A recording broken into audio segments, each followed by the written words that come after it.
네, 반갑습니다. DSA 김대영 원장입니다. 이번 영상은 2026년 1차죠. OT 영상이에요. 경찰직 OT 영상이고, 원래는 제가 올해부터는 경찰 간부 보생하고, 그 다음에 7급, 5급, 그 다음에 변호사랑 회계사 특채했거든요. 그 위주로만 코칭을 진행하려고 했어요. 1대1 코칭을. 왜냐면, 원래 지금 여기 DSA 컨설팅사는 그 면접 학원이 아니고 제가 인적 자원 개발 그러니까 채용 프로세스나 채용 프로세스 설계하고 그 다음에 이제 면접 프로세스 설계하고 면접 강사들 양성하고 면접관 교육하는 HRD 쪽 전문가거든요. 정확하게는 GRC 전문가인데 원래 제가 이제 교육 프로그램이나 여러분들 뭐 예전에 이제 뭐 엄청 유명하고 큰 학원들 있잖아요. 그런 교육 기업들 이제 강사분들 교육하고 요 면접 프로세스, 면접 강사, 그 다음에 이제 기업들 채용 프로세스 설계하고 문제 출제하고 뭐 이런 포지션이에요. 근데 이제 제가 이 DSA 컨설팅사 제 개인 연구실을 회사로 만들기 직전까지 그 고시학원과 쪽에서 서울, 부산, 대구 쪽에서 이제 총괄했었거든요. 면접 캠프를. 공무원하고 경찰 쪽. 그래서 이제 자연스럽게 이제 이게 하다 보니까 수험생들 위주로 많이 할 수밖에 없었어요. 왜냐면 이제 전국 각지에서 이제 코칭 수강 문의나 신청을 하니까 그러다 보니까 이제 어느 순간부터 코로나가 막 터지고 이제 코로나가 터지면 이제 기업 강연이나 기업 대상으로 하는 B2B 이제 컨설팅이 줄어들 수밖에 없었거든요, 그때는. 이게 수험생 위주로만 하게 된 거예요, 이게 온라인으로. 그러다가 이제 다시 강연 에이전시에서 강연 요청이 계속 들어오고, 재작년에 이제 학회 강연하면서, 원래 이제 저희 회사의 이제 B2B죠. 이쪽으로 진행을 하려고 이제 바꾸고 있어요. 바꾸고 있다 보니까 수험생 대상으로 코칭하기가 힘들어서 이제 5급이랑 7급 그 다음에 이제 금융공기업 그쪽 위주로만 이제 경찰 간부랑 진행을 하려고 했는데 이제 경찰 순경공채나 해양경찰의 순경공채분들이 왜 우리는 빼는 거냐 이렇게 항의를 좀 하셔가지고 고민을 하다가 어차피 이게 지금 전체 5단계 프로그램은 원래는 1대1 코칭 위주로 받게끔 프로그램이 설정이 돼 있었거든요. 그러니까 이게 뭐 경찰 간부 후보생들도 그렇고 5급, 6급 국가직 공채분들도 그렇고 이게 비용 부담이 너무 큰 거예요. 왜냐하면 이게 5단계를 전부 다 이수하는데 코칭 횟수가 많이 들어가. 사실은 이게 제가 지금 우리 면접 코칭 프로그램 5단계를 설명을 드릴 건데 이게 기본 기초 과정이에요. 기초 과정. 여기에 응용된 과정까지 진행이 되면 코칭 횟수가 많이 늘어나요. 지금 국가직하고 경찰직 통틀어 가지고 글로벌 기업 빼고 국가직하고 경찰직 통틀어서 이 5단계 프로그램을 기본에서 응용까지 완전히 모두 다 마스터한 사람이 없었어요. 이때까지. 경감부 쪽에 한 명 있었고 그 다음에 올해 이제 차석으로 입학한 경감부생이 이제 다 했어요. 이 친구가 이번에 차석으로 입학했거든요. 차석으로 경찰간부 보생이 이제 합격을 했는데 모든 프로그램 과정을 다 했어요. 진짜 다 했고 이전에 경감부 쪽에 한 명 있긴 있었는데 이분은 지금 제가 알고 있기로는 로스쿨로 간 걸로 알고 있거든요. 제가 로스쿨 가는 게 좋겠다고 해서 경찰 간부로 가기에는 좀 적성도 안 맞고 아까워 좀. 그래서 이제 로스쿨로 간 것 같은데 제가 알고 있기로는 어쨌든 경찰 쪽에서 지금 현재 경찰 간부 보생으로 합격을 해서 합격한 우리 현직자 중에는 이제 올해 차석으로 경간부 차석으로 합격한 친구가 모든 프로그램을 전부 다 이수했는데 코칭 횟수가 거의 19회인가 18회인가 정확하게 기억이 안 나요. 근데 다 했거든요. 전부 다 했는데 그렇게 하면 이제 비용 부담이 너무 커요. 비용 부담이.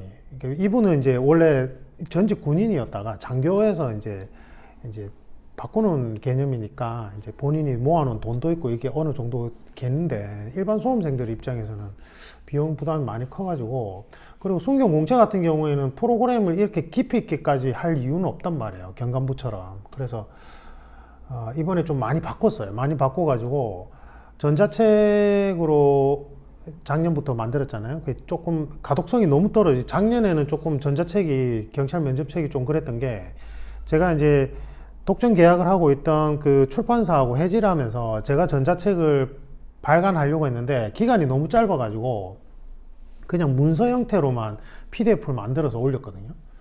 너무 죄송한데 올해는 이제 제대로 된 가독성 있게 이제 지금 작업 중이에요. 그게 이제 다음 주 중에 아마 완성이 될 것 같고 2026년 경찰 면접 교재는 네이버 DSA 컨설팅이죠. DSA 컨설팅 스마트 스토어예요. 스마트 스토어에 제가 링크 달아 놓을게요. 거기에 이제 올릴 거예요. 거기에 올릴 거고 우리 유튜브 채널에도 올릴 수 있으면 한번 올려보고. 그래서 다음 주 중에 발간되니까 작년 25년도 경찰 면접책은 보시면 안 됩니다. 알겠죠? 보시면 안 돼요. 보시면 안 되고 그래서 오늘은 OT 영상이고 간단하고 짧게 진행할게요. 왜냐면 제가 이미 영상을 너무 많이 올려드렸어요. 많이 올려드렸고 발표 면접은 작년에 도입이 됐기 때문에 제가 작년에 발표 면접이 아마 이렇게 진행될 것이다 하는 거 그대로 진행이 됐거든요. 그 영상을 보시고 올해 이제 2년 차인데 올해나 내년쯤에 아마 또 발표 면접 진행 방식이 바뀔 거라고 제가 예측을 하는데 그거는 조금 이따 설명드릴게요.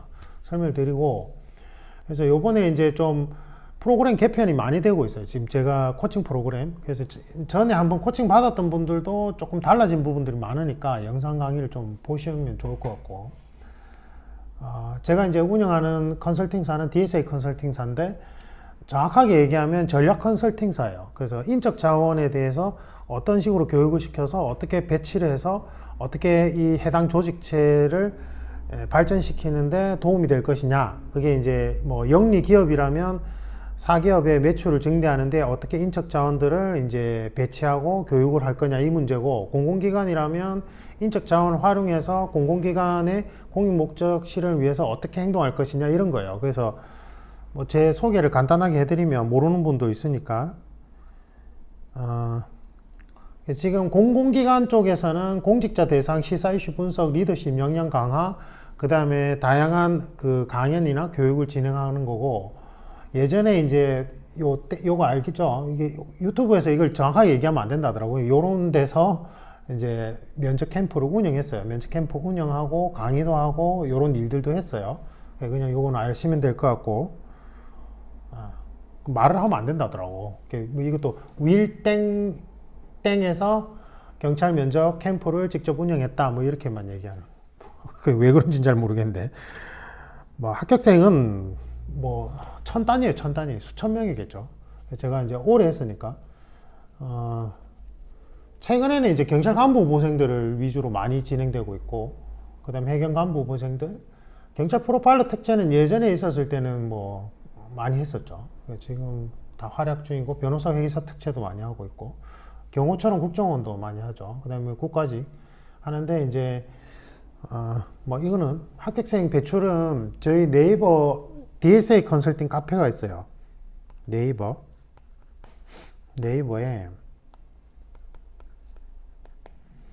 DSA 컨설팅 카페가 있거든요. 거기 가입하시면 합격 수위가 있는데, 대통령 경호처럼 국정은 없어요. 제가 합격하면 연락하지 말라고 하거든요. 이쪽은 없고 이쪽은 있어요.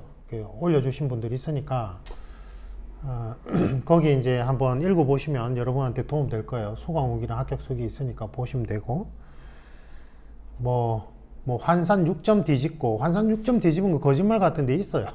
우리 합격 수기 올린 친구 중에도 있어요. 그리고 뭐 환산 3점에서 4점은 많아요 진짜. 그리고 거기 포항 쪽에 경찰이었던 것 같은데, 제가 대구 윌땡에서 총괄할 때였는데 거기 조장을 했던 친구가 환산 4점을 뒤집었어요. 환산 4점. 그러니까 지금 올해는 체력이 패스를 바뀌었지만, 예전에 체력 점수가 있을 때 필기하고 체력에서 환산 점수가 4점은 거의 불가능하다고 했는데 환산 4점인데 뒤집고 자기가 그 합격 수기에 환산 4점인데 뒤집었다고 적어 넣었어요. 거기 그 부산경찰에도 있고 우리 합격생 중에는 꽤 많아요. 여러분들이 잘 안 믿던데 그 카페 들어와서 거기를 읽으면 될 거 아니야. 그 합격생들이 적은 거니까 그죠? 환산 6점은 2명 있었어요. 2명. 환산 6점이 되려면 어느 정도냐면 필기는 일단 꼴찌는 정해진 거고 체력도 거의 29점에서 30점 정도예요. 30점, 31점 이랬어요. 한 명은 부산경찰에 뭐였더라 그거 뭐죠? 경찰 행정학과 출신 그쪽으로 지원한 건데 체력이 31점인가 30점이었어요. 필기는 꼴찌고. 그래서 환산 6점 정도, 5, 6점이라고 생각을 했었고 그 다음 나머지 한 명은 이 친구가 경남인가 부산경찰인가 정확하게 기억이 안 나는데 어쨌든 거제도에서 왔다 갔다 했거든요. 거제도에서 왔다 갔다 했는데 뒤집었어요. 뒤집었고 환산 6점. 둘 다 일기생이었던 것 같은데 1기생인가 2기생 너무 오래전이라서 환산 4점 맞고 근데 이제 체력이 패스로 바뀌었잖아요. 그것도 있고 그 다음에 뭐 이거를 배출 실적을 뭐 조금 약간 드라마틱하게 얘기하면 경찰 간부 후보생 합격하신 분 중에 이분이 경찰 공채, 순경 공채에서 체력 필기가 완전 고득점인데 4번 연달아서 면접에서 떨어지고 경간부에서도 체력 필기가 완전 고득점인데 본인 얘기예요, 본인 얘기. 그 면접에서 한번 떨어졌고 그 다음에 저한테 경찰 간부 후보생 면접 코칭을 받았는데 한 번에 붙었어요. 한 번에 붙었고 그분은 실력이 없어서가 아니고 잘못된 그 비전문적인 곳에서 뭐 본인 뭐 기록이나 이런 거 감춰야 된다 이래가지고 이제 본인이 강박 증상이 있었어요. 어릴 때 어떤 일들에 대한. 그래서 그것만 바로 잡았는데 실력은 워낙 출중하신 분이었고 고졸이에요, 고졸. 대학을 졸업을 안 하고 준비를 하셨기 때문에 워낙 뛰어나신 분이라서 어쨌든 그런 분이 있었고 그 다음에 면접 불합격 8번 기록이 최고 기록이 7번이었나? 해경에 한 명 있었고 그 다음에 경찰 쪽에 있었어요. 그리고 음주운전 기록자들도 있어요. 특채 쪽에 사이버 특채 쪽에 한 명, 그 다음에 공채 쪽에 한 명. 공채 쪽에 한 명은 예전에 국가대표 야구 선수까지 했었어요. 이분이 아마.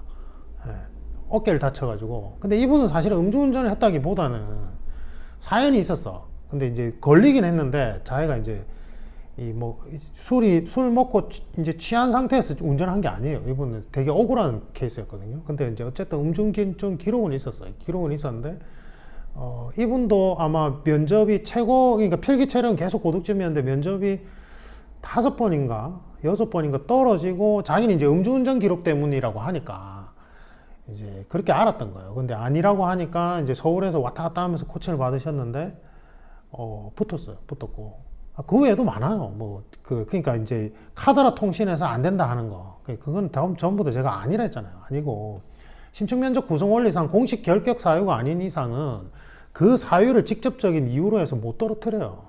점수가 합산되는 형태지. 근데 불리한 건 맞지. 기록이 없는 사람에 비해서는.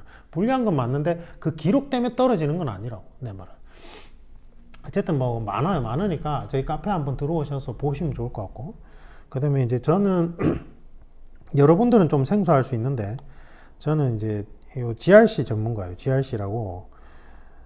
그러니까 공직윤리 내부 통제 이해충돌 예를 들면 조직 내에서 어떤 문제 갈등 상황이 발생했을 때 어떻게 이걸 해결하고 그 다음에 조직 내 윤리 규범을 어떻게 준수하고 그 다음에 어떻게 이제 내부 통제 장치를 만드느냐에 관한 거를 이제 GRC 전문가라고 하는데 저는 이제 그 글로벌 그 GRC 전문가 있어요. 여기 발급 기관이 있는데 거기 이제 요 4가지 글로벌 자격을 취득하고 이제 이쪽으로 활동을 하고 있는 컨설턴트고 비즈니스 모델 전문가는 이제 기업의 어떤 그 비즈니스 모델을 분석해서 이제 설계하고 담당하는 역할이거든요. 그게 이제 면접 답변으로 치자면 여러분들한테 얘기하자면 경찰 조직에 대해서 어떻게 분석을 해서 경찰 조직에서 필요한 인재사항을 어떻게 이제 분석을 해서 이제 어떻게 여러분들하고 이제 매칭을 시키느냐 뭐 그런 개념이라고 생각하시면 좋을 것 같아요. 올해는 이제 달라진 점이 뭐냐면 제일 큰 거는 남녀 통합 합산이고 체력 패스제죠. 발표 면접으로 바뀐 건 작년에 바뀌었고, 제가 그 발표 면접이 어떻게 도입됐고 어떻게 진행될 것이며 어떻게 아마 출제가 될 것이다, 질문들이 출제될 것이다 한 거 그대로 다 맞아요. 보면은 그 밑에 이제 댓글에 보면 뭐 원장님 강의 듣고 동일하게 진행돼서 진짜 뭐 소름 끼쳤다 이런 뭐 댓글이 있을 거예요. 한번 보세요. 그래서 그렇게 진행이 됐고, 제 예상대로. 그 다음에 남녀 통합 선발은 걱정 안 하셔도 돼요. 제가 경감부생들 계속 코칭하고 있는데, 경감부생들이 남녀 통합 선발을 먼저 했잖아요. 근데 해보니까 체력 패스제랑 같이 진행을 해보니까 어떻게 이게 되냐면, 결국은 실제로 해보니까 거의 8대1 비율이에요. 8대1.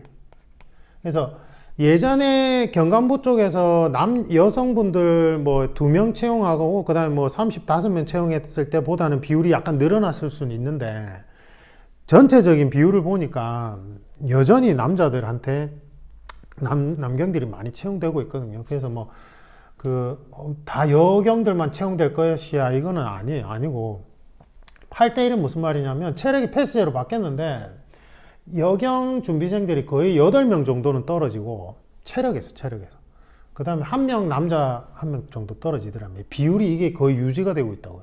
그래서 전체 합격생 숫자 비율이 예전에 분리해서 뽑을 때랑 그렇게 차이가 없어요. 여러분들 너무 걱정 안 하셔도 돼요. 걱정 안 하셔도 되고, 이게 의외로 여성분들이 하기가 힘들어. 이 순환식 체력 시험이 특히 담벼락 넘는 거 있잖아요. 담벼락 넘는 거랑 이게 밀고 당기기가, 여성분들이 이게 아무리 근육 운동을 해도 평상시에 꾸준히 이제 그 관련 예를 들면 취미로 주짓수래, 크로스핏을 해, 뭐 복싱을 한 7년 했어, 뭐 우리 합격생 중에 그런 분들 있거든요. 그런 분들은 무난한데, 그게 아니고 그냥 공부만 하던 여성분들이 그냥 체력 학원 가서 이제 뭐 한다고 해서 그게 원활하게 잘 안 돼요. 이게 힘들어, 여경분들한테. 남경들은 제가 볼 때, 남성 지원자는 이 순환식 체력 시험을 합격 못 한다면 경찰 접어야 돼. 제가 볼 때 그 정도도 안 되면.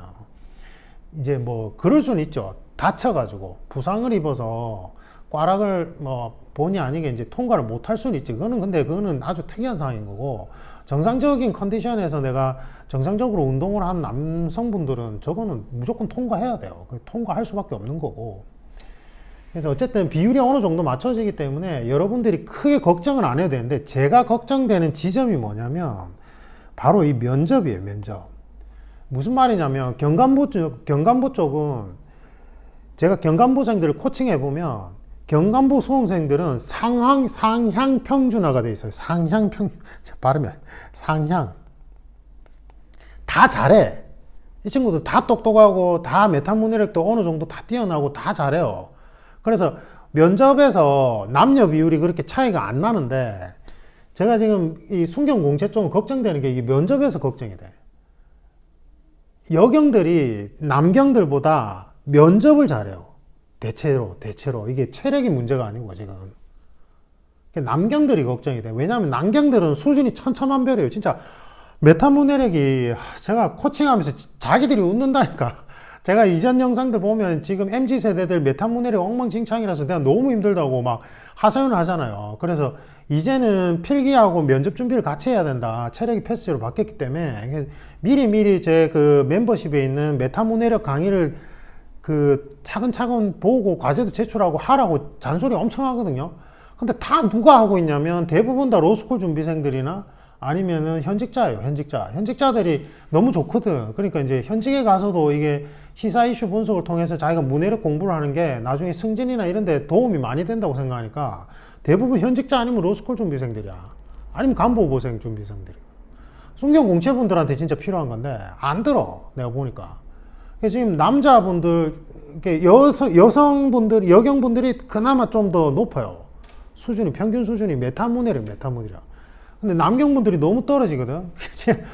아니, 제가 이렇게 심각하게 얘기를 하면 이제 저한테 코칭 받으면서 과제 제출하면 제가 하나하나 이렇게 짚어드리잖아요. 그럼 웃는다니까. 자기들이 웃어. 메타문해력이 자기들이 얼마나 지금 심각한지 이제서야 깨닫는다고. 그러니까 이제 합격하고 나서도 문해력 특강을 계속 보거든. 근데 제가 여기가 걱정돼요. 솔직히 말하면. 여기 때문에, 이게 여경분들이 오히려 더 많이 여경분들이 뭐 제 몫을 못한다는 소리는 아닌데, 경찰의 업무 특성상 제가 볼 때는 이제 신체적으로 어쩔 수 없이 남성분들이 많이 필요한 업무가 더 많아요. 더 압도적으로 많거든, 그거는. 그래서 어느 정도 비율이 지켜져야 되는데, 내가 볼 때는 면접이 걱정돼요, 진짜. 그래서 남경분들은, 남경 준비생들은 면접을 진짜 준비를 잘해야 돼요. 잘해야 돼. 알았어요? 이게 진짜 더 심각해. 발표 면접이 특히나 더 심해요. 이게 여러분들이 집단 면접으로 우르르 들어갈 때는요, 서로 간에 어느 정도 차이점이 보여도 이게 경감부랑 또 다르게 순경공채 쪽은 다 고만고만한 사람들이 많았고, 그 다음에 너무 진짜 평균 이하들도 많았거든요. 그러니까 이게 집단 면접으로 진행되면 우르르 묻어가서 합격할 수 있었어. 이거는 발표 면접, 이거는 개인 면접 형태이기 때문에 절대 이제 그렇게 안 돼요. 진짜 현미경으로 들여다보듯이 실력이 그대로 판가름이 난다고. 앞선 지원자, 뒷선 지원자, 이게 면접관들도 처음에는 좀 평균치 잡는데 시간이 걸리겠지만 어느 정도 진행되면 평균치가 잡히잖아요. 그러면 이게 남경분들이 불리할 수밖에 없어요, 이거는. 여경분들보다. 제가 코칭을 해보면 그렇다고요. 훨씬 더 잘 따라와요, 이거는. 그래서 이게 걱정돼. 발표 면접은, 이 발표 면접이 이제 이렇게 진행되거든요. 대기 시간, 작성 시간을 줘요. 그 다음에 이제 3분 발표하고 7분 질의응답하고 그 다음에 요거는 끝내고. 그래서 이제 작년부터 발표 면접이 도입됐잖아요. 이게 이제 작년에는 제가 볼 때는 발표 면접이 제대로 진행이 안 됐어요. 왜냐하면 제가 그때 영상에도 올려놨지만 이게 경찰은 문제점이 전담 부서가 없어요. 이 면접 프로세스를 개발하고 거기에 대해서 각 청마다 어떤 식으로 운영해야 되는지 지침을 내려주고 이쪽 분야의 전문가가 아예 없어요. 아예. 근데 이제 국가직 경찰 그 면접 있잖아요. 국가직 5급, 7급 쪽은 인사혁신처라는 부서가 2015년도인가부터 만들어졌어요. 그래서 NCS 기반, 우리가 이제 NCS 기반이 박근혜 정부 때부터 노무현 정부 때까지 장기 프로젝트로 개발된 그 채용 프로세스의 표준화거든요. 그거를 이제 공공기관에 먼저 도입되게끔 만들어 놓은 건데 거기에 관한 전문가들이 없어요, 지금 경찰 쪽엔 아예. 근데 이제 인사혁신처는 그 당시 때 그게 만들어지면서 저처럼 외부 전문가로 활동하는 분들이 거기 5급, 그 다음에 6급, 7급으로 이제 특채로 들어가서 짜임새 있게 만들기 시작을 했어요. 인사혁신처에 초창기에 들어갔던 분들은 이쪽 채용 프로세스, 특히 안에 면접 프로세스 전문가들이 맞거든요. 그래서 거기는 그쪽에서 한 명 파견 나오고 해당 직렬의 현직자가 한 명이 파견 나가서 그 두 사람이 면접을 운영해요. 그래서 이제 이게 어느 정도 퀄리티가 유지되는데 경찰은 그게 없어요. 그게 없다 보니까 발표 면접 주제로 우리가 애초에 설정해 놓은 주제대로 출제가 안 되고 있었어요. 그게 첫 해. 그래서 제가 작년에 이게 발표 면접이 어떤 식으로 진행될지에 대해서 이제 말씀을 드리면서 아마 주제가 애초에 그냥 경험 면접과 상황 면접에 대해서 이제 면접 질문 안에 있던 거를 그냥 발표면 주제로 넣을 가능성이 높다. 그렇게 하면 안 되는데 아마 그렇게 진행될 것이다. 처음에 한 몇 년간은 2, 3년간은 아마 그렇게 진행될 가능성이 높을 것이다. 이렇게 예측을 했거든. 근데 그렇게 진행이 된 거예요. 이거는 면접관으로 투입되는 경찰관 분들이 이쪽 분야 전문가가 아니라서 그래요. 그래서 애초에 NCS 기반으로 면접 프로세스를 공공기관에 도입을 할 때 처음에 냈던 안이 뭐냐면 국가직 공무원은 2주간 합숙훈련, 그 다음에 경찰직도 1주 이상 합숙훈련을 시켜서 면접 프로세스가 무엇인지, 시험이 무엇인지, 그리고 어떻게 운영해야 되고 어떤 질문을 어떻게 출제를 해야 되는지를 교육을 시키는 거를 넣으려고 했었거든. 근데 이제 이게 국가직도 그렇고, 국가직은 그럼 인사혁신처가 파견 나가면 되지 않겠냐 이렇게 해서 그게 흐지부지 됐고, 경찰 쪽은 아예 이제 안 된 거예요. 이게 이해가 가시죠? 그래서 그렇게 이제 출제가 됐던 거예요. 이거는 마치 뭐하고 같냐면 예전에 토론 면접이 있을 때 경기 남부청에서 그 유명한 사람 있어요. 현직자 한 명. 제가 진짜 한번 보고 싶을 정도로 토론 면접 주제로 들어가 가지고는 상황 설정 질문을, 직무 상황 설정을 토론 주제로 던져버린 거야. 예를 들면 출동 나갔는데 문을 안 열어줘. 너 어떡할래? 이걸 토론해보래. 그걸 어떻게 토론해? 현직자가 아닌데. 실무에 대해서 전혀 그 자신만의 암묵지가 없는 신입을 이제 지원한 일반인들이 그걸 어떻게 토론하냐고. 그거는 현직자 대상으로 예를 들면은 이제 실무 매뉴얼을 그 현실에 맞춰서 이제 업그레이드를 시켜야 될 때 현직자들을 모아놓고 브레인스토밍 있잖아요. 그냥 난상 토론하듯이 이제 토론에서 실무 매뉴얼 업그레이드에 그걸 토론의 형식을 빌려서 하는 건 맞아요. 그거는 현직자 대상으로. 근데 그거를 신입 공채 질문으로 던지면 그건 대답을 못해. 토론을 못한다니까. 그러니까 토론 면접 시험이 뭐 어떤 건지를 아예 모르고 그냥 면접관으로 들어가 가지고는 그거 토론 못하는 수험생들을 막 나가라 윽박 지르고 이랬단 말이에요. 이게 지금 마찬가지예요. 발표 면접, PT 면접이 어떤 구성 원리로 무엇을 측정하고자 하는지를 모르니까 작년에도 결국은 경험 면접 질문, 그 다음에 상황 설정 질문 그냥 툭툭 던져놓고는 이제 발표해봐 이렇게 된 거예요. 그걸 어떻게 발표를 해? 그런 실무 경험이 없는 신입 공채 지원자들인데 출동 나갔는데 문을 안 열어줘. 너라면 어떡할래? 그걸 어떻게 발표를 하냐고. 면접 기본 면접 질문으로 그걸 할 수 있어요. 그거는 제가 이제 나중에 이제 이론 영상에 설명드리겠지만 상황 설정 질문이라는 건 상황 면접 또는 상황 설정 질문이란 건 우리가 애초에 어떻게 만들어진 거냐면 이 사람들이 경험해보지 못한 상황에 대해서 본인만의 행동 중고점을 어떻게 넣어서 어떻게 그 상황을 분석하고 이해하는지 그 일련의 논리 과정을 보려고 질문하는 거라고. 근데 그거는 발표 면접 주제로는 적당하지가 않아요. 발표 면접 주제로는. 이 얘기까지 하면 지금 OT 영상이 너무 길어지거든. 그래서 이거는 제가 예전에 올려놓은 거 있어요. 그걸 보시고 요번에 또 추가로 제가 지금 이제 원래 제 포지션이 수험생들 가르치는 게 아니고 B2B라고 했잖아요. B2B. 원래는 이제 이런 면접을 운영하는 기관, 공공기관, 그 다음에 사기업체에 이제 면접 프로세스를 어떻게 설계하고 면접관들이 어떻게 행동해야 되고 어떻게 채점을 해야 되는지 가르치는 역할을 했잖아. 그래서 이제 이게 코로나가 겹치고 막 이게 수험생들이 너무 많이 막 온라인 코칭 받고 밀려드니까 제가 이걸 활성화를 못 시켰던 건데 원래 포지션대로 할 거고 지금 채널에 경찰 면접관들이 어떻게 면접을 운영해야 되고 발표 면접은 어떤 식으로 출제를 하고 어떻게 운영해야 되는지도 계속 영상을 이제 올릴 거거든요. 제가 하반기나 내년 상반기부터는 그 공공기관 면접위원으로도 들어갈 것 같아요. 들어가야 되고. 예. 이쪽을 하다 보면 이제 자연스럽게 그렇게 가야 되거든.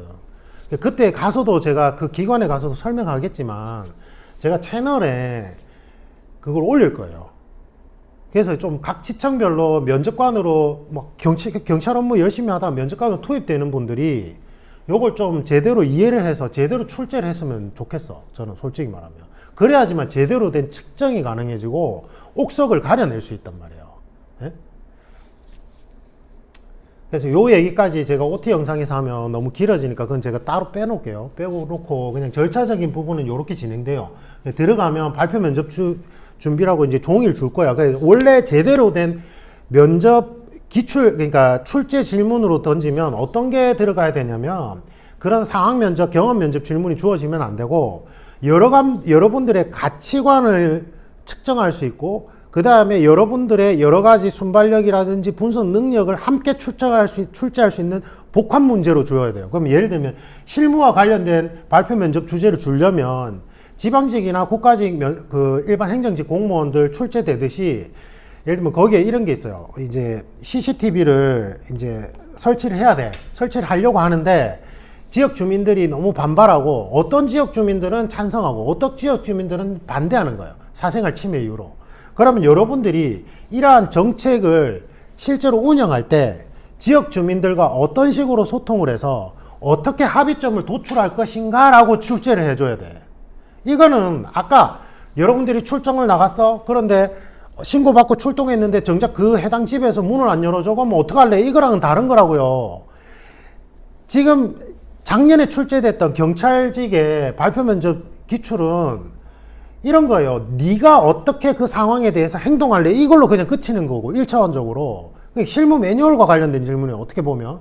근데 지금 제가 방금 예시로 들어드렸던 거는 인간관계 속에서 어떻게 여러분들이 공직자로서 여러분들의 공직 가치관에 대해서 실현을 해야 될 때 대상자인 국민들을 어떻게 설득하고 어떻게 거기서 합의점을 도출해 나가는지의 그런 문제 해결 과정에 대해서 물어본 거예요. 발표 면접 질문은 그렇게 가야 되는 거야. 이 얘기는 제가 따로 빼줄게요. 그러니까 원래는 그렇게 질문이 들어가야 되거든. 그러면 원래 이 20분 동안 여러분들은 비전문가들이니까 참고 자료가 나와야 돼요. 참고 자료가. 그럼 예를 들면은 예전에 5급 공채에서 이 발표 면접이 처음 도입됐을 때 제가 가르칠 때 이제 했던 게 뭐냐면 이런 거예요. 첫 해 출제됐던 게 무상급식에 대해서 여러 가지 논란이 있는데 프랑스에서는 초등학교에서 무상급식을 이런 식으로 운영하고 있더라. 그래서 우리나라의 무상급식, 초등학교 무상급식의 문제점, 이러저러한 문제점에 대한 해결책이 될 수 있는데 너는 이 정책을 만약에 도입해서 받아들인다면 해당 공무원으로서 어떤 식으로 어떻게 도입해서 받아들이고 어떠한 문제점이 있다고 생각하는가 이게 출제됐거든. 그러면 어떻게 해야 돼요? 여러분들한테 실무를 물어보는 게 아니잖아. 그러면 프랑스 초등학교 교육기관에서 초등학교 무상급식을 어떤 식으로 했는지 상세 자료를 줘야 돼. 그 다음에 우리나라에서 무상급식 초등학교에서 어떤 식으로 운영하고 있는지 상세 자료를 같이 줘야 돼. 당연하죠. 왜냐하면 지금 행정고시 합격해서 지금 앉아있는 이 수험생들은 실제 업무에 대해서는 전혀 문의한 일반인 기준이잖아. 이걸 NCS 기준상 3, 4 수준의 출제를 해야 되는 구성 원리가 있단 말이에요. 이걸 몰라. 지금 경찰 면접관들도 모르고 소위 말해서 경찰 면접 강사하는 사람들도 몰라요, 이거를. 이해가 되죠? 그래서 원래는 이 20분은 그 자료가 충분히 주어져야 돼요, 수험생들한테. 그럼 이제 수험생들이 하는 거는 이 주제에 필요한 자료의 내용이 무엇인지 선별해서 넣고, 그 다음에 내가 생각할 때 나는 이때까지 타인과의 갈등 또는 어떤 문제점이 도입됐을 때 부작용을 어떤 식으로 해결했는지 내가 이때까지 살아온 나의 가치 기준점과 연결해가지고 해결책을 여기다가 답변으로 적는 거예요. 그 20분 동안. 그리고 어떤 식으로 그럼 이 시간을 활용해야 됩니까? 이거는 제가 이제 나중에 그 교재에도 있고 실제 가르칠 때도 이렇게 가르치는데 이게 333 원칙이 있어요. 이건 제가 만든 건데, 제가 만든 원칙인데 요거를 이제 하면 되는데, 근데 경찰 면접이 지금 제대로 운영이 안 되고 있거든. 그렇게 지금 질문이 안 들어와. 그러니까 갔는 출동했는데 문 안 열어주면 어떡할게요? 이런 거를 물어봤는데 무슨 자료가 필요해? 맞죠? 원래 제대로 운영되려면 그렇게 돼야 된다 이 말이에요. 그러면 요 20분 동안 그거를 작성해야 되고 발표를 해요. 그러면 발표를 너무 잘하는 게 중요한 게 아니에요. 사실은 다 고만고만해 수준들이, 수험생들이. 뭐 어디가 핵심이냐면 여기서 아예 당락이 좌우돼요. 지금 현재 운영 방식에서는. 질의응답 방식에서.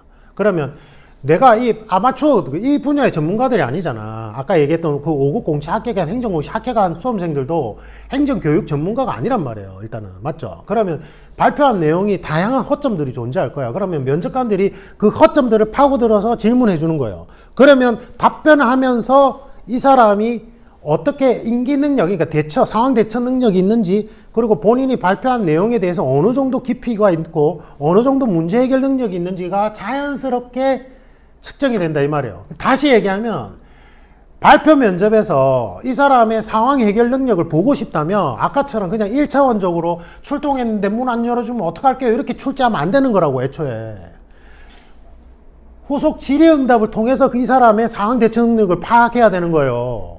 제가 경찰 면접에서 진짜 너무 비전문가인데 전문가인 행세하는 사람들 진짜 좀 안 좋게 보는 분들이 몇몇 분들이 있거든요. 이런 분들이 뭐 소위 말해서 모범 답안이라는 걸 막 만들어줘. 예, 그리고 자기 교재에 그거를 자신있게 실어놔. 근데 보면은 발표 면접이, 우리가 이 발표 면접을 왜 어떤 식으로 무엇을 측정하고자 구성하는지 구성 원리를 몰라, 이 양반들이. 이쪽 분야 전문가가 아니거든. 인적자원개발 분야 전문가가 아니야. 무슨 어디서 뭐 논술 하다가 오고 뭐 하다가 넘어온 사람들이거든요. 그러다 보니까 그냥 1차원적으로 접근해서 이런 질문에는 이렇게 얘기해야 되라고 소위 말해서 수험생들한테 그런 것들을 모범 답안이냐 막 놓고 있단 말이에요. 그러니까 지금 경찰 면접 운영 자체가 더 엉망진창으로 진행되고 있는 거예요. 이게 애초에. 제가 이분들 비판을 안 하고 싶은데도 너무 엉망진창으로 마치 자기들이, 저는요 전문가가 아닌데 전문가 행세하는 사람들이 너무 싫어요. 솔직히 말하면. 해악이야, 해악.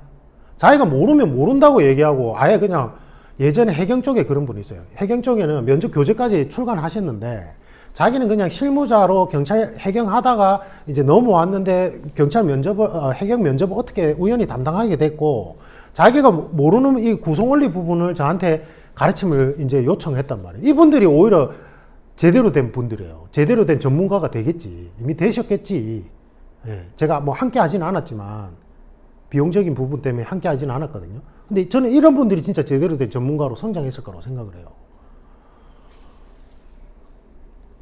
모르는 거를 여기저기서 막 갖다가 붙여놓고는 이게 마치 진짜인 것처럼 수험생들한테 가르치면 안 된다고. 그러니까 제가 이제 전에도 얘기했듯이 면접 질문 그 자체 안에서 뭔가 의도를 찾으려고 하면 안 돼. 그러니까 면접 질문에서 후속 질문이 어떤 식으로 여러 뭐 학원가에서는 그걸 꼬리 질문이라고 하던데 정확한 명칭이 아닙니다. 후속 질문이에요. 이게 애초에 만들어질 때 정식 명칭은 후속 질문이 어떤 식으로 전개되느냐에 따라서 면접 시험의 난이도가 결정하게끔 세팅이 돼 있던 거고, 후속 질문에 따라서 여러분들이 한테 측정하고자 하는 요소를 측정하는 거예요. 예를 들면 협동심을 측정하고 싶다면 여러분들이 발표한 내용에 있어서 후속 질문을 던졌을 때 여러분들이 그 해결책을 여러 사람과의 어떤 협의를 통해 가지고 이렇게 도출하겠다라는 행동 중고점이 드러나면 여러분들이 협동심이 있다라고 얘기하는 거지, 협동심은 어떻게 발휘했나요? 이 질문을 가지고 협동심을 측정하는 게 아니라고, 면접시험은. 내가 답답해. 그래서 막 학원가의 면접 강사들이 이러잖아. 협동심을 발휘했던 에피소드를 잘 준비하세요. 그리고 면접에서 협동심을 물어보는 질문이 있으면 너무 중요한 지금 이제 채점 포인트니까 준비를 잘 해내오세요. 이런다고. 아니라고. 요거 이해가 되세요? 여러분들의 행동 중고점, 문제 해결 능력을 후속 질문을 통해서 재검증할 때 여러분들이 압박받은 그 질문에 대해서 해결책으로 협의를 통해서 해결하는 성향을 가졌는지, 아니면 자기가 독선적으로 내가 맞다는 걸 전제하에 다른 사람의 행동을 끌어다가 쓸 거라고 얘기하는지, 그걸 보면은 이 사람이 협동심이 있는지 없는지 알 수 있다고. 그래서 우리가 심층 면접 프로세스를 개발할 때 합숙을 통해 가지고 면접 시험을 보는 경우가 있어요. 글로벌 기업이나 아니면 이제 대통령 경호처 같은 경우에 코로나 있기 전에는 합숙 면접까지 진행을 했었거든요. 그러면 합숙 면접을 할 때는 이 합숙 면접이란 게 이런 거예요. 팀 공통 과제를 던져줘. 그리고는 이 팀원들이 어떤 식으로 문제를 해결하는지를 딱 보면 이 사람의 협동심, 그러니까 협동심이 있냐 없냐 1차원적으로 그걸 측정하는 게 아니고 협동심을 어떤 식으로 어떻게 발현하는가를 보려고 하는 거라고요, 이게.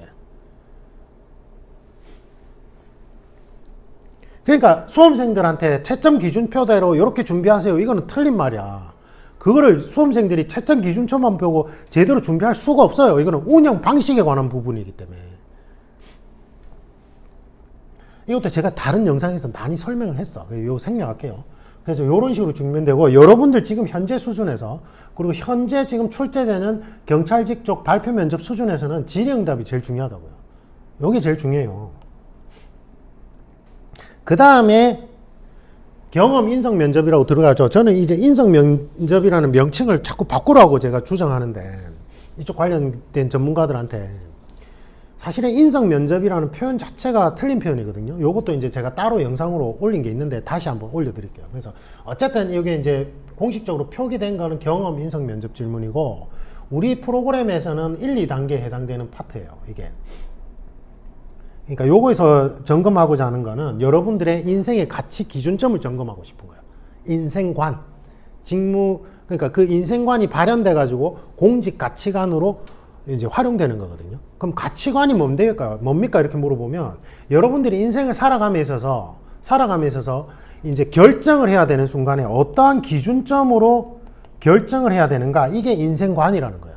그러니까 제가 지금 가지고 있는 글로벌 자격증 중에 하나가 GRC 전문가거든요. 그러니까 GRC 전문가, 이게 뭐냐면 어떤 조직체가 운영을 함에 있어서 그 조직체가 어떤 확고한 윤리, 어떤 기준점 하에서 그 조직의 목표를 달성하기 위해서 움직이고 있느냐, 모든 팀원들이나 조직 구성, 하부 조직들이. 그리고 그 안에 기준점이 윤리적인 가치 기준점, 사회적 윤리적 가치 기준점, 그리고 그 안에 구성원들의 그 가치 기준점, 요거 있죠. 판단 기준점. 그건 인생관으로부터 도출돼요. 그걸 유기적으로 비즈니스 모델을 설정을 할 때 어떻게 세팅을 했느냐 여기에 관한 거예요. 제가 지금 가지고 있는 그 글로벌 자격증들이 그런 거거든요. 거기에 대해서 이제 제가 조직 설계를 해드리는 쪽인데 이 가치 기준점은 개개인들은 인생관이 어떤 식으로 자기가 성장 환경상 어떤 식으로 결정의 순간 인생의 큰 결정을 할 때 어떠한 가치 기준점으로 결정을 했는지로 유기적으로 판명을 해야 돼. 그거를 근거점으로 잡아야 된다고. 자기를 어필하는 시간이 아니라고요. 면접은요. 이거를 얘기해주는 시간이라고. 그러니까 여러분들 필기시험처럼 그냥 출제한 그 문항 그대로 그냥 답변을 하면 된다 이 말이에요. 여러분들의 어떤 내용들을 막 포장해서 설명하는 시간이 아니라. 이거 너무 중요해요. 이거는 중요해요. 그러니까 사실은 발표 면접에서는 여러분들의 가치 기준점은 뭐냐, 여러분들의 행동 준거점은 뭐냐, 이걸 물어본 다음에 후속 질문을 통해서 여러분들의 각각의 소주제에 대한 이제 문제 해결 능력을 검증하고자 하는 거였고, 요쪽은 근본적으로 여러분들이 가지고 있는 인생관, 가치 기준점, 그리고 앞으로 가지게 될 공직 가치관들이 어떻게 파생해서 적용할 것인가에 대한 문제라서 사실은 이거를 먼저 진행하고 발표 면접을 뒤에 진행해야 돼요. 제가 계속 그 얘기를 해줬거든. 근데 그렇게 하면 면접 시험을 운영할 때 너무 힘들어져. 이걸 먼저 치고 그럼 수험생들 다 내보내고 또 발표 면접을 측정하려고 하면 와 이거 그러면 이거 운영하는 공무원들 너무 힘들어집니다 이래 하는 거예요. 그러니까 이걸 먼저 넣어버린 거예요. 근데 원래 FM대로 하면 이걸 먼저 해야 돼요. 그래서 우리 1에서 5단계 코칭 프로그램이 이걸 먼저 준비하는 형태로 되어 있고 발표 면접을 뒤에 빼놨어요. 면접 강사들 중에 이 내용을 모르는 사람이 있다면 이건 비전문가예요. 물론 이제 제 유튜브 채널에 많이 와서 빼가니까 이제 이게 그 얘기를 하겠는데 이해가 되시죠? 그래서 이걸 먼저 해야 돼요. 이걸 먼저 잡아놔야 된다고. 여러분들의 인생 가치관을 먼저 확실하게 잡아놔야 돼요. 내가 어떠한 환경 속에서 어떻게 성장했는지, 뭐 어떤 생각을 가지고 있는지가 먼저 딱 잡혀 있어야 돼. 이걸 국가직의 어떤 면접 강사는 공직 언어를 쓰고 여러분들의 뭐 사생활이나 이런 내용들을 주저리 읊지 마세요 이렇게 얘기하더라고. 그건 틀린 말이에요. 반만 맞고 반만 틀린 얘기라고. 자기를 어필하고 싶어서 막 포장해가지고 얘기하는 쪽으로 하지 마라는 뜻이었다면 그 말은 맞는데, 그게 아니라 자기의 얘기는 다 생략하고 공직 언어, 난 그 공직 언어라는 게 뭔지 모르겠는데 요 관련된 영상 올려드릴게요. 공문서상에 나오는 그러한 용어를 그럴듯하게 갖다 붙여가지고 답변에 어느 정도 틀을 맞춰서 그 단어를 넣어서 얘기하세요 이러면 이 사람은 면접 구성 원리를 아예 모르는 거예요. 면접 시험이 뭘 측정하고자 하는지를 아예 모르는 거라고. 죄송합니다. 제가 좀 감기기가 있어가지고 비염 정확하게 콧물이 자꾸 나는데 코를 풀 수도 없고 좀 양해해 주세요. 여기 보이진 않죠 영상에서. 이해가 되죠? 이렇게 진행되는데 이걸 무조건 면접 준비할 때 먼저 준비해야 된다. 그 다음에 발표 면접은 요 333 원칙이라고 제가 이제 그 우리 면접 이론 강의 그 다음에 전자책 면접 교재 안에 상세히 설명하는데 대충 얘기하면 이런 거예요. 처음에 6분 동안은 쟁점 파악하고 목차 구성해야 돼요. 근데 이제 지금 출제되는 질문들 수준이 제대로 된 발표 면접 질문이 아니다 보니까 굳이 이렇게까지 할 필요는 없어요. 솔직히 말하면. 아까 얘기했잖아.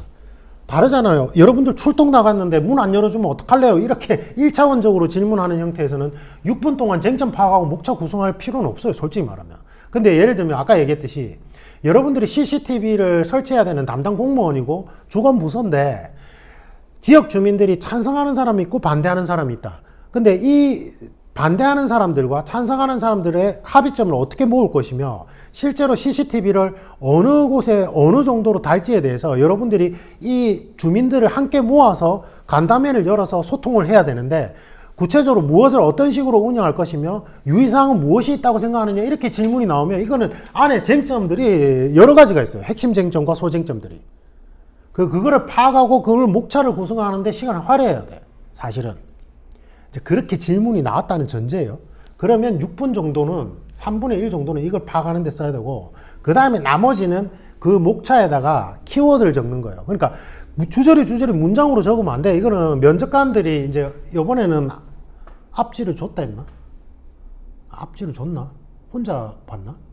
원래 FM은 앞지를 줘야 돼. 밑에 적으면 앞지가 자동으로 적히게 나오거든요. 그럼 그걸 면접관들한테 줘야 돼. 그럼 면접관도 그 발표문 적은 거 보고 나도 보고 이렇게 얘기를 해야 돼요, 원래는. 근데 어쨌든 뭐 이러니 저러니 해도 그 안에 핵심 키워드를 적어야 돼. 키워드를. 문장으로 주저리 적는 게 아니라 여러분들이 그걸 보고 발표를 해야 되니까 그 적은 내용을 직접 점수를 매기는 게 아니라고요. 여러분들 발표하는 내용을 테스트로 매기는 거고 그걸 보는 거는 참고용으로 보는 거예요. 귀로만 듣고는 파악하기가 힘드니까. 그 다음에 나머지 3분의 1 시간은 소리를 해서 계속 얘기하면서 제일 중요한 거는 후속 질문이 어떻게 들어올지를 계속 생각을 하는 시간을 가져야 돼요. 이 3분의 1 시간 동안. 요거는 제가 이제 이론 강의할 때 상세히 설명드리니까 그렇게 하면 돼요. 알겠죠? 그래서 쟁점 파악하고 논리 구조가 핵심이에요. 일단 발표할 때 내용은, 핵심은. PPT 만드는 거 어떤 식으로 여러분들 예쁘게 적었는지 보는 게 아니고. 근데 대신에 이제 가독성 있게 적긴 적어야 돼요. 면접관한테 앞뒤로 줘야 되는 상황이 발생한다면. 요거는 수업을 보시면 되고. 경험 인성 파트는 15분이고 면접관 2-3명인데 지금 4명이죠. 근데 요것도 문제가 있었던 게 원래 17년도까지는 아마 3명이었을 거예요. 근데 그때 공공기관 면접 비리 사건이 터지면서 이제 경찰 쪽에서 화들짝 놀라가지고 갑자기 1명 더 투입해서 4명이 됐거든요. 이게 또 문제가 있는 게 면접관이 몇 명이냐에 따라서 면접의 운영 방식도 달라져야 되고 측정하는 방법론도 달라져야 돼요. 그때 이렇게 해서 이제 이게 엉망진창이 됐던 게 집단 면접에서 물어봐야 되는 질문을 개인 면접한테 물어보고 개인 면접에서 측정하고 물어봐야 되는 걸 집단 면접에 물어보고 막 왜냐면 1명 추가된 사람마저도 비전문가니까 엉망진창이 됐었거든. 요것도 제가 수업 시간에 면접관이 4명일 때 3명일 때 그런 내용들을 하는데 이게 여러분들이 알아야 되는 건 이 절차적인 부분이 심층면접 프로세스 그러니까 정성평가 시험에서는 절차가 가장 핵심적인 역할을 하는데 경찰 면접의 문제점들은 그때마다 막 바꾸는 게 문제였던 거예요. 그래서 제가 이제 B2B 교육을 할 때 우리 유튜브 채널에 면접관을 몇 명 투입하는가에 따라서 면접관들이 어떤 식으로 운영해야 되는지도 상세히 설명할 거야. 그러면 여러분들이 합격을 하잖아. 합격을 하면 여러분들이 어느 순간 면접관으로 투입하라는 이제 지시가 내려올 때가 있어요. 그러면 여러분들도 그걸 잘 봤다가 제발 좀 그렇게 운영하란 말이에요. 알겠죠? 그래야지만 옥석을 가려낼 수 있어. 지금 경찰은요, 면접이 이제 당락을 좌우해요. 필기 아니에요. 체력은 패스제로 바뀌었잖아. 필기는 그냥 1차 관문에 불과하다고요. 면접에서 이제 다 뒤집혀요. 이번에 우리 경찰 간부 후보 차석으로 합격한 분들도, 그분도 면접에서 고득점을 받은 거예요, 일단은.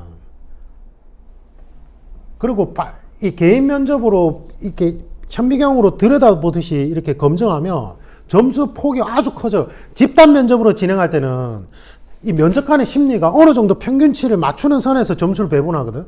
근데 한 명 들어오면 이 한 명 너무 잘하면요. 거기서 점수 그냥 왕창 줘요. 그리고 그 다음에 온 사람이 좀 잘해도 앞에 사람이 너무 임팩트가 있으면 그 다음에 그냥 점수를 아주 짜게 줘버린다고요. 점수 편차가 확 늘어나는 구조예요. 지금 이 개인 면접 파트는. 개인 면접으로 진행하는 거는. 특히 발표 면접이 도입되면. 발표 면접을 망쳐도 경험 인성에서 여러분들이 어떻게 진행하는가에 따라서 충분히 만회할 수 있는 기회가 생겨요. 이게 중요한 거예요. 예. 핵심 뭐 두괄식으로 답변하고 두괄식으로 꼭 안 해도 돼요. 한국 사람들은 미괄식 합법이 주거든요. 그러니까 중요한 내용은 뒤에. 근데 왜 두괄식으로 하는 게 좋냐면 면접장에 들어가면 너무 긴장되니까 중요한 내용을 뒤에 평상시에 언어 화법대로 미괄식으로 넣어버리면 앞에 이야기하다가 산으로 빠지는 경우가 너무 많아서 두괄식으로 물어본 질문에 대한 답을 먼저 첫 줄에 넣어주고 근거를 뒤에 넣으라고 얘기하는 거지 꼭 이렇게 안 해도 돼요. 이게 면접 훈련이 많이 된 사람은. 이제 산으로 갈까봐.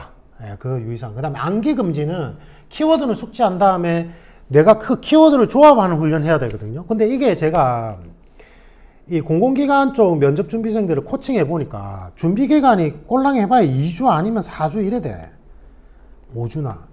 경찰 간부 후보생들은 진짜 필기 합격하자마자 저한테 그냥 모든 프로그램 다 코칭받은 분들은 한 2달 가까이 돼요. 그런 분들은 이렇게 해도 돼.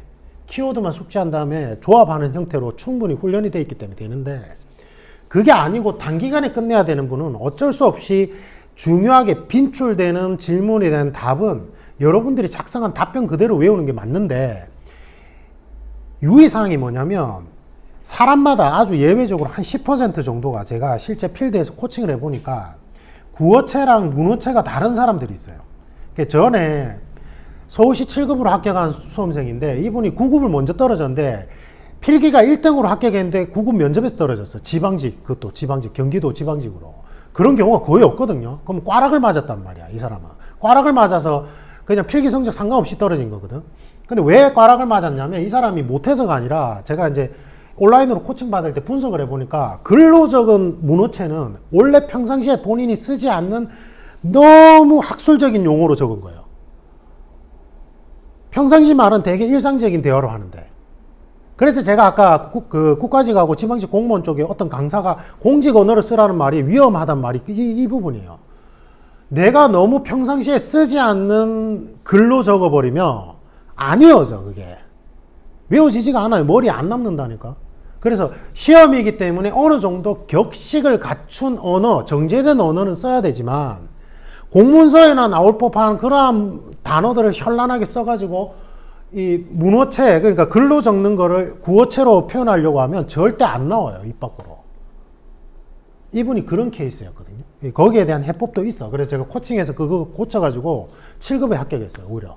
7급 준비할 때 코칭을 받았거든요. 저보고 오히려 9급을 떨어졌던 게 더 좋은 것 같아요. 우리 경간부도 그런 분들이 있어요. 순경시험 떨어지고 경간부로 합격하고.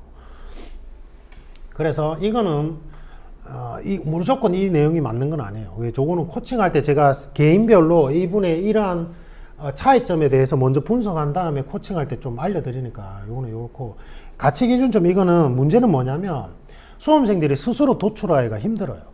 근데 평상시에 개똥 철학이 많아. 그래서 내가 평상시에 나라는 사람은 무엇이고 국가란 무엇인가, 나와 국가의 관계는 무엇인가, 거기서 나는 어떠한 기준점으로 어떻게 선택하면서 어떻게 살아올 것인가, 이런 생각을 한 수험생이 있다면 이제 코칭 안 받아도 돼요. 근데 그런 수험생이 거의 없어. 문제지. 맞죠? 상황 파악이라는 건 질문의 의도를 말하는 게 아니에요. 이거는 제가 이제 지금 인공지능 직원들한테 이 PPT 자료를 만들려고 시켜서, 이게 지금 인공지능을 가지고 여러분들이 면접 준비를 하면 문제점이 바로 이거라서 제가 글자를 안 고친 건데, 질문의 의도가 아니라 질문의 내용을 정확하게 파악해야 돼요. 질문의 내용. 의도라는 거는 이 사람이 내가 초능력자가 아닌 이상은 면접관의 머릿속에 못 들어가요. 맞죠? 그리고 면접관의 의도를 철저하게 배제시키고자 만든 게 면접 프로세스예요. 우리 면접 프로세스를 설계하는 사람들은 현직자들이 면접관으로 들어와서 본인만의 직무 가치관을 투영해서 이 사람을 뽑을까봐 철저히 중립적인 위치를 지키게끔 면접 프로세스를 개발하거든요. 그래서 면접을 던진 면접관의 의도를 파악하려고 하면 안 되고 질문의 내용을 정확하게 파악해야 된단 말이에요. 이거는 제가 코칭하거나 영상 이론 강의 때 설명드립니다. 알겠죠? 요 주의사항이에요.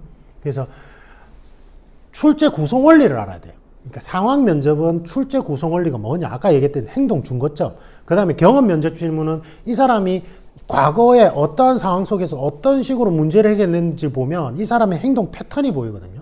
그럼 그 행동 패턴을 유추해가지고 면접관이 측정을 하는 거란 말이에요. 이것도 제가 이론 강의 때 상세히 설명하니까 넘어갑니다. 그래서 실무 매뉴얼 물어보는 게 또 아니고 스피치 화술에 대한 평가 시험도 아니에요. 알겠죠? 그래서 이런 분들이 있어요. 모범 답안을 통째로 외우는 분들이 있거든요. 그래서 모범 답안이라는 건 없어요. 참고 답안은 있어요. 참고 답안. 구성 원리에 따라서. 그거 조심해야 되고, 실무 매뉴얼 물어보는 거 아닙니다. 그러니까 수험생들 입장에서는 그런 거예요. 1차원적으로 갔는데 문 안 열어주면 어떡할래요? 이래버리니까 이거 실무 매뉴얼 물어보는 거 아닌가 이런 생각이 들 수밖에 없어. 그리고 경찰을 조금 하다가 나와가지고는 면접관으로 한번 투입돼 봤으니까 이건 실무 매뉴얼을 가르칠 수밖에 없지. 이 사람은 심층면접 구성 원리를 모르고 경찰 분야 전문가니까. 그래서 제가 해당 분야 직렬 전문가들이 면접 강사를 하면 안 된다는 이유가 그것 때문에 그래요. 아니면 할 거면 자기의 직무 선입견을 철저히 배제시키고 구성 원리에 따라서 가르쳐야 돼요. 저도 다양한 직업군을 거쳤을 거 아니에요. 근데 제가 그 해당 직렬을 가르칠 때 제가 그 직업군을 했다는 사실을 절대 말 안 해요. 제가 그걸 입 밖에 내는 순간 저도 모르게 제가 그 해당 직업군에 있을 때 저의 직무 선입견을 투영시켜 버리거든요.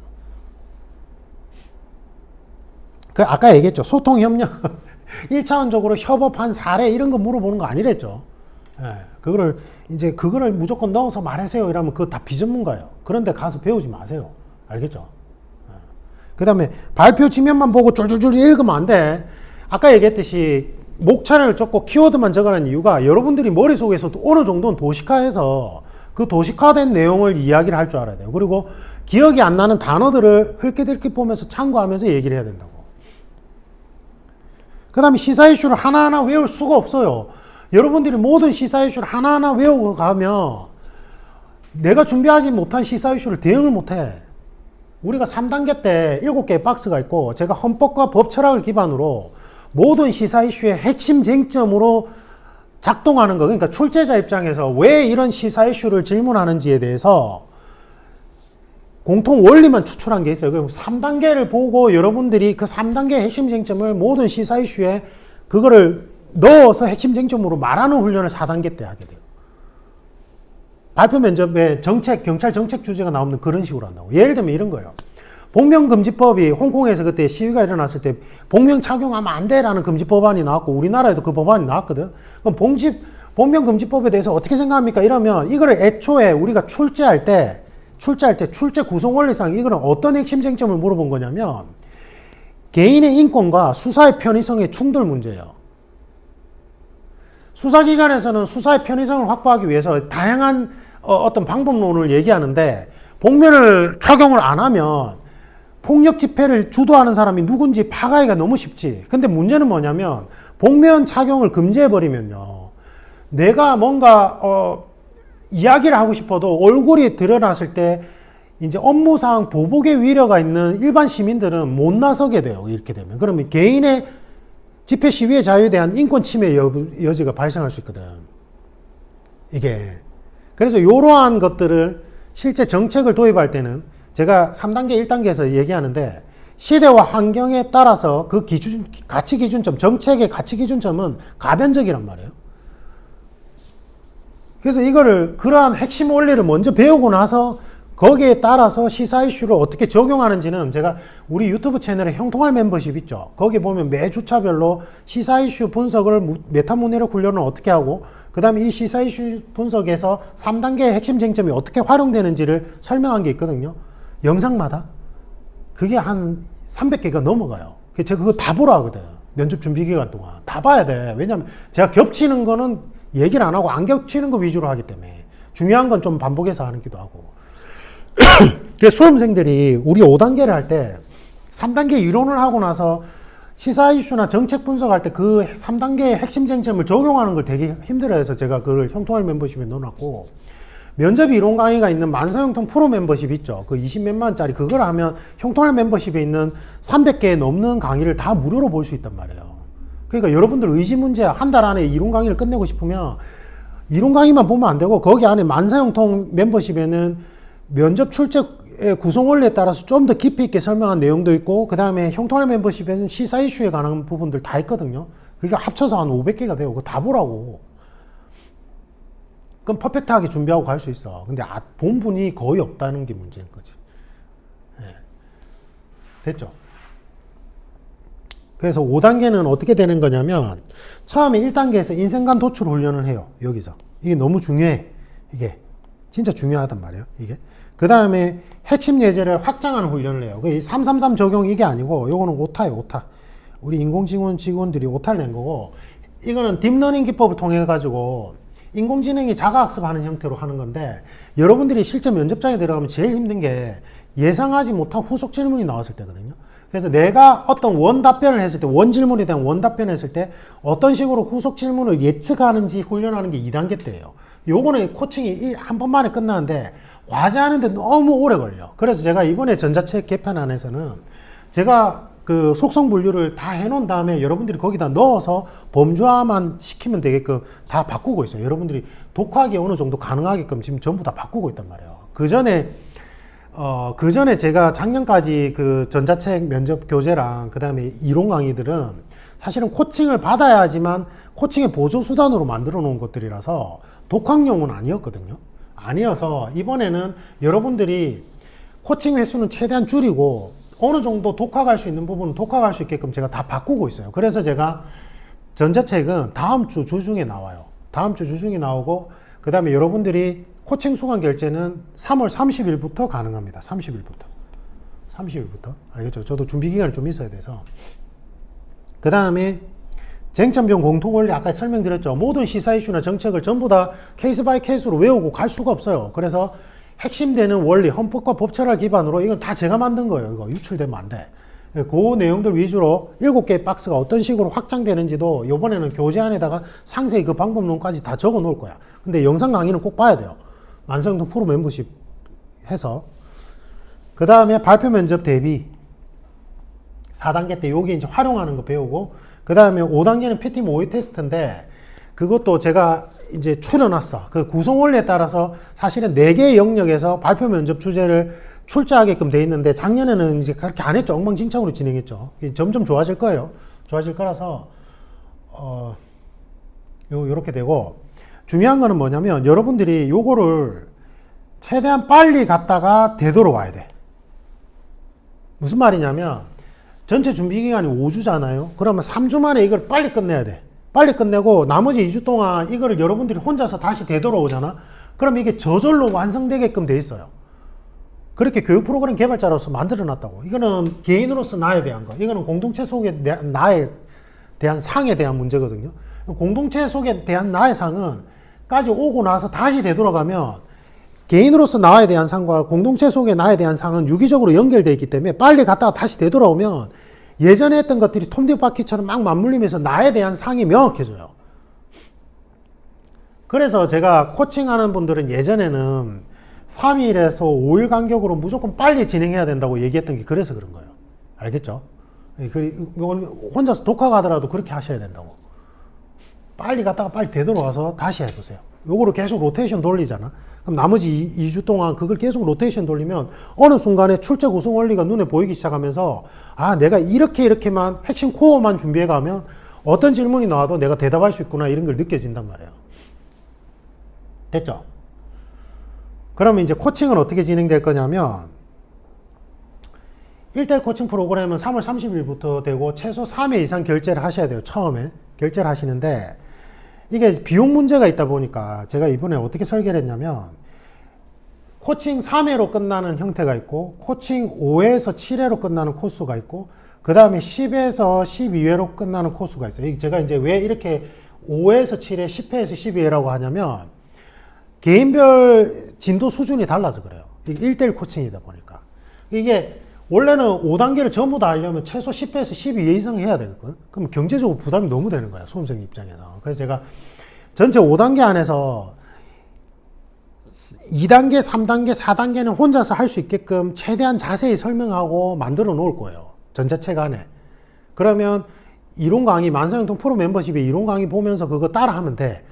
예, 그게 이제 3회 코스야. 이거는 코칭을 수강을 하면 1단계 안에서 인생감 도출 구간이 1에서 6번 문항까지가 인생감 도출 구간이거든요. 요게 사람마다 좀 차이가 있는데 평균적으로 한 2회 만에 끝나는데 간혹 가다가 3, 4회 걸리는 사람도 있어요. 그런 사람들은 왜곡 현상이 있는 분들. 어릴 때 어떤 사건이나 부모의 교육 철학의 어떤 변질된 교육 철학 때문에 성장기 때 트라우마를 겪으면서 왜곡 현상이 나타나는 분들은 그걸 제가 바로 잡아줘야 되거든요. 다양한 기법을 통해서. 바로 잡아줘서 이제 건강하고 건전한 이제 시민권자로서 성인으로서 가치관을 확립할 수 있게끔 도와줘야 돼. 그러니까 그거는 2회 만에 못 끝나요. 1번에서 6번 문항까지 하는데, 7번 문항까지 하는데. 그래서 이게 이제 기본적으로는 평균적으로는 2회인데 그런 분들은 간혹 가다가 3회, 4회가 걸릴 수 있어요. 제가 분명히 말씀드려요.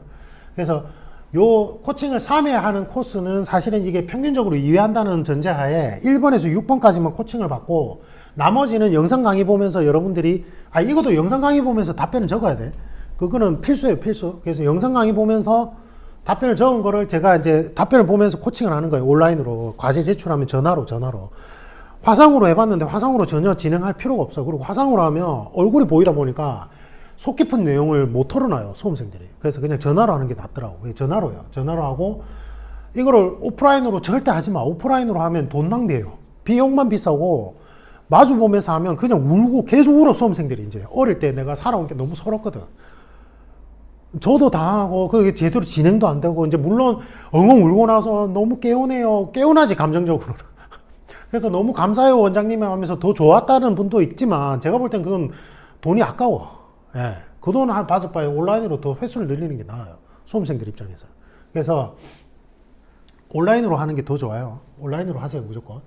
그래서 이제 요 1단계 1번에서 6번으로 하고, 나머지 1회는 2회가 된다는 전제하에, 1회는 여러분들이 혼자서 다 해보고 마지막에 저한테 최종적으로 체크받고 싶은 거 있죠. 그거를 과제 형태로 제출하고, 그 다음에 그럼 전화로 모의 테스트는 어떻게 합니까? 제가 하루 전날에 여러분들이 작성해야 되는 발표 질문을 줄 거예요. 그럼 그거를 보고 여러분들이 집에서 시간을 딱 재고 작성을 하는 거야. 발표문을. 시간 재고 무조건.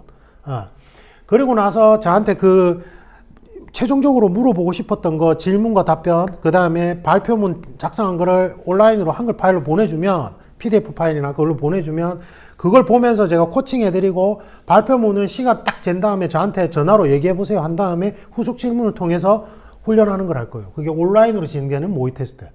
근데 오프라인으로 하는 거를 하고 싶다면, 오프라인은 3회 코스로는 좀 적절치는 않아요. 오프라인. 왜냐면 제가 실제 오프라인 모의 테스트를 해보니까, 제가 이러면 입장하고 퇴실하고 그 다음에 앉아있는 자세까지 세세하게 코칭을 해야 되다 보니까, 이 앞에 부분들에 대한 코칭이 너무 길어져서 모의 테스트가 원활하게 안 돼. 그 발표 모의 테스트. 그래서 3회 정도, 3, 4회 코칭을 받고 싶은 분들은 마지막 모의 테스트도 온라인으로 받는 게 더 좋아요. 그 다음에 5, 6, 7회 코스는 1단계하고 2단계가 전체 다 하는데 보통 5회 정도가 소요돼요. 4회에서 5회 평균적으로.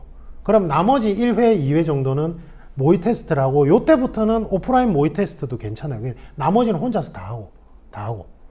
그게 요 코스고, 그 다음에 10회에서 12회, 원장님, 저는 예전에 원장님이 운영했던 방식 그대로 1에서 5단계 비용, 저는 뭐 그냥 인생의 마지막이라고 생각하고 비용 부담 전혀 안 느낄 거예요. 제가 뭐 어떻게든지 비용은 마련할 테니까 1에서 무조건 5단계 전부 다 세세하게 다 코칭 받고 싶어요 하는 분은 요렇게 하는 거예요.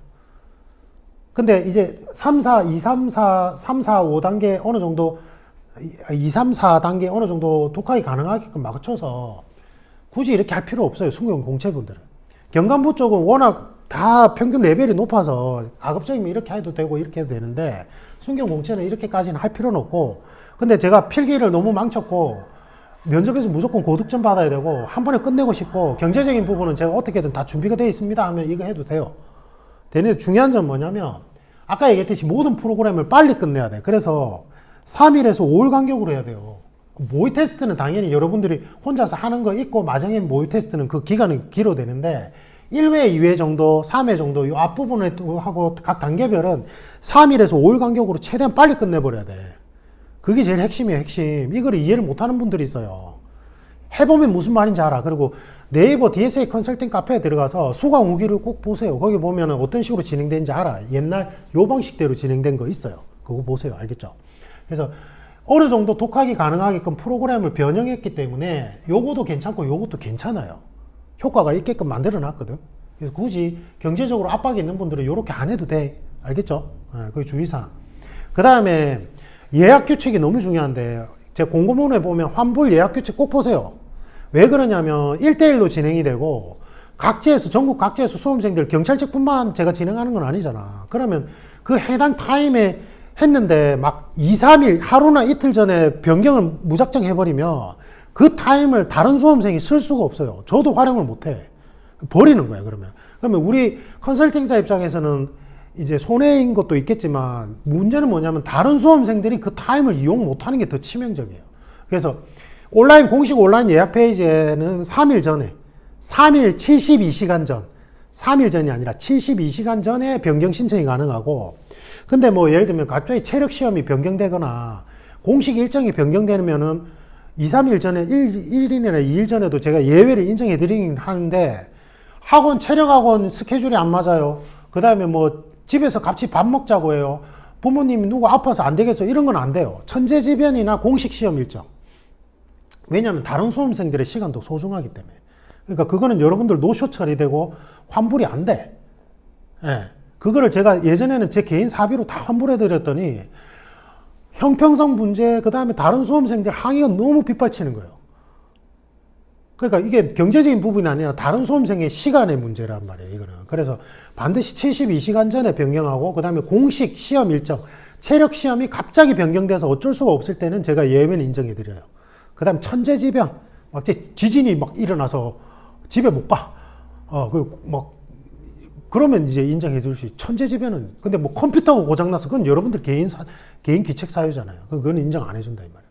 그리고 스페어 타임이 이제 요번에는 줄어들 수밖에 없어요. 상반기하고 하반기에 이제 제가 아까 얘기했듯이 B2B 교육 컨설팅 위주로 가야 되기 때문에 제가 일정이 너무 바빠요. 그래서 하반기 쪽에 B2B, 그러니까 학회 강연이나 공공기관 뭐 면접 컨설팅이나 이제 면접관 교육을 다 이렇게 미뤄놨지만 상반기 때 그 교육 자료 준비 때문에 너무 바빠요. 바빠가지고 스페어 타임은 활용할 수 있는 타임이 많이 줄어들어요. 그래서 요거를 원칙은 여러분들이 뭐 3일 결제하든 5회를 결제하든 10회를 결제하든지 간에 결제하자마자 일단은 3일에서 5일 간격으로 다 예약 신청을 다 해놔야 돼. 무조건 바로 하자마자. 그래야지만 여러분들이 최대한 원하는 시간대에 할 수 있어요. 여러분들한테 유리하다고. 알겠죠? 그래서 제가 그 온라인 예약 페이지랑 1차 과제 상세 안내문 딱 주자마자 받자마자 바로 예약 신청부터 해야 돼. 온라인 예약 페이지 들어가서 3일에서 5일 간격으로. 7일 간격 안 돼요. 그 효과 없어. 모의 테스트는 당연히 이제 뒤로 미뤄도 되지. 그래서 온라인 예약 그 환불 규정 꼭 꼼꼼히 읽어보시고 일단 예약 신청부터 3일에서 5일 간격으로 다 해놔야 돼요. 알겠죠? 근데 공식 시험 일정 천재지변은 변경 사유 인정해 드리는데 그 외 개인적인 사적인 이유로 변경하는 거는 72시간 전에 온라인 예약 페이지 들어가서 예약 변경 신청 버튼을 누르면 돼. 예, 그럼 제가 그걸 알아서 승인해 드려요. 유의사항이에요, 유의사항. 알겠죠? 간혹 가다가 원장님, 저 개인적으로 뭐 말은 못 드리겠지만 변경해야 될 것 같은데요. 좀 변경해 주세요. 다짜고짜 이런 분들이 있어요. 그건 너무 이기적인 거야. 다른 수험생들의 시간을 소중히 여기지 않잖아요. 그건 공동체 의식 자체가 낮은 사람들. 그런 사람들은 합격 못 해요. 합격하고 가도 힘들어. 적을 못 해. 예, 그런 분들은 경찰이 아니라 다른 직업을 해야 돼. 다른 직업. 예. 그래서 전자책 개정판을 이번에는 가독성, 제가 작년에 너무 죄송한, 이제 전속 출판 계약 해지하고 제가 전자책을 만들어야 되다 보니까 이게 가독성이 너무 떨어졌어요. 작년 거는. 그리고 내용이 많이 바뀌어야 되는 부분도 있거든요. 독학이 가능하게끔. 그래서 이번에는 다음 주 주중에 나올 거예요. 조금 양해해 주시고. 그래서 작년 거 사면 안 돼. 이번에 바뀐 거 사야 돼. 그 다음에 만사형통 프로 멤버십 유튜브 DSA 컨설팅에 들어온 다음에 거기 채널 구독해놓고 보면은 membership 가입하기가 있을 거예요. 그러면 거기 만사형통 프로 멤버십이에요. 그거 하면 만사형통 멤버십이랑 형통할 멤버십 전부 다 볼 수 있어. 500 몇 개를. 이론 강의는 만사형통 프로 멤버십만 볼 수 있다고요. 10개 강의 아니야. 이것도 AI 직원이 실수한 거예요. 이론 강의가 엄청 많아요. 그래서 여러분들이 좀 필기 공부할 때처럼 몰아서 공부해야 돼요. 이게 힘들 거야. 읽고 그래서 이게 좀 비용 부담이 있다 보니까 이게 한 2달 정도 구독해야 될 수도 있어요. 그럼 뭐 어쩔 수가 없어. 대신에 여러분들이 예를 들면 2달 구독하면 42만, 40몇만 원까지 되잖아. 근데 대신에 이제 만사형통 멤버십하고 그 형통할 멤버십에 500개의 강의를 다 무료로 볼 수 있기 때문에 사실은 그 비용이 많은 건 아니에요. 예전에는 제가 그 땡땡 플랫폼에 이론 강의가 있을 때는 이론 강의도 별도로 수강해야 되고 여기 와서 또 멤버십 강의 또 시사 분석 강의 또 별도로 수강했을 때는 비용이 훨씬 더 많이 부과가 됐었거든요. 그래서 제가 합친 거예요. 요거는 이해를 해줘야 돼. 근데 아까 얘기했죠. 여러분들이 한 달 안에 끝낼 수도 있어요. 아까 얘기했듯이. 한 달 안에 빨리 끝내면 되거든. 한 달 안에 빨리 끝내고 이거 해지하고 형통할 멤버십으로 그냥 전화하면 돼요. 그러면 그 형통할 멤버십은 한 달에 한 3만 원인가 이래요. 매달 구독이. 지금 시사 분석을 통한 메타문해력 강의는 현직자들이 더 많거든요. 현직자들이 이제 가서 보니까 메타문해력이 훨씬 더 중요하다고 생각이 들거든. 그래서 그렇게 바꾸면 비용 부담이 줄어들어요. 근데 제가 2달 동안 저는 좀 여유 있게 준비하고 싶어요. 어쩔 수 없이 만성통 프로 멤버십 20몇만 원짜리를 2달 동안 구독은 하긴 해야 돼. 그건 여러분들 선택 사항이라고. 제가 어떻게 못해. 이거는 유튜브 측에서 만들어 놓은 설정대라서. 그 안에서 뭔가 에러가 나면 유튜브 측에 물어봐야지 저한테 물어보면 안 돼요. 전 몰라요. 저는 그냥 강의만 촬영해서 올릴 수만 있어. 그 다음에 그 수익금 분배만 받을 수 있는 거고. 그 유튜브 쪽에서 알아서 다 하는 거예요. 그거는 양해해 주시고, 1대1 코칭을 간혹 가다가 사무실 전화로 하시는 분들이 있는데, 사무실 전화로 하면 안 돼. 제가 못 받아요. 계속 스케줄이 잡혀 있기 때문에.